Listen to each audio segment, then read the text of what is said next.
Hey, sixth grade. So Mrs. Malakowski asked for us to read a little bit of some books that maybe you guys would have interest in for National Read Aloud Day.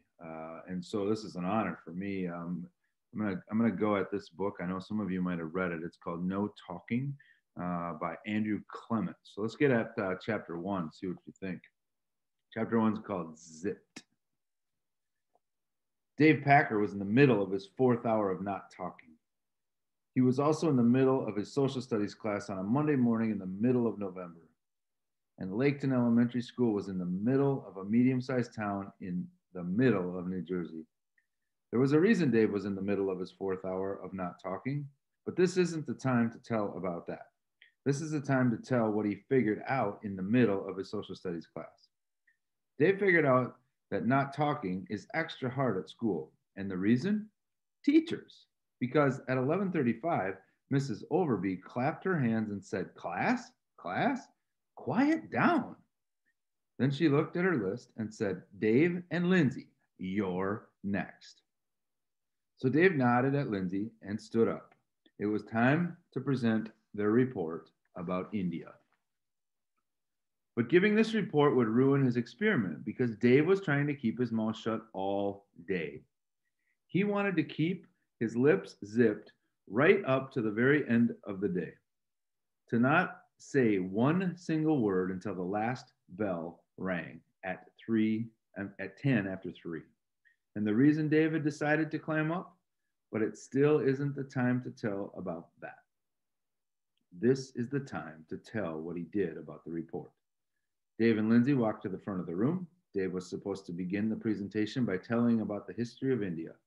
He looked down at his index cards, looked up at Miss Overby, looked out at the class, and he opened his mouth, but he didn't talk. He coughed. Dave coughed for about 10 seconds. Then he wiped his mouth, looked at his index cards again, looked over at Miss Overby again, looked at the class again, opened his mouth again, and coughed some more.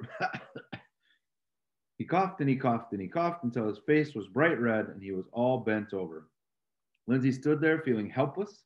Dave hadn't told her about his experiment, so all she could do was watch and listen to his horrible coughing. Lindsay's opinion of Dave had never been high, and it sank lower by the second. You see a picture here of Dave coughing. Mrs. Overby thought she knew what was happening with Dave. She had seen this before, kids who got so nervous that they made themselves sick rather than talk in front of the class. And it surprised her because Dave wasn't shy at all, ever, in fact. None of this year's fifth graders were the least bit shy or nervous about talking, ever. But the teacher took pity and she said, "You'd better go get some water. You two can give your report later." Lindsay gave Dave a disgusted look and went back to her desk. Dave nodded at Miss Overby, coughed a few times more for good measure, and hurried out of the room. And with Dave out in the hall getting a drink, it's the perfect time to tell you why he was in the middle of his fourth hour of not talking and why he had decided to keep quiet in the first place. What a cliffhanger. That's the end of chapter one. So I'd be willing to bet that if you kept reading chapter 2 and on, you'll find out. Why did Dave choose this experiment to not talk?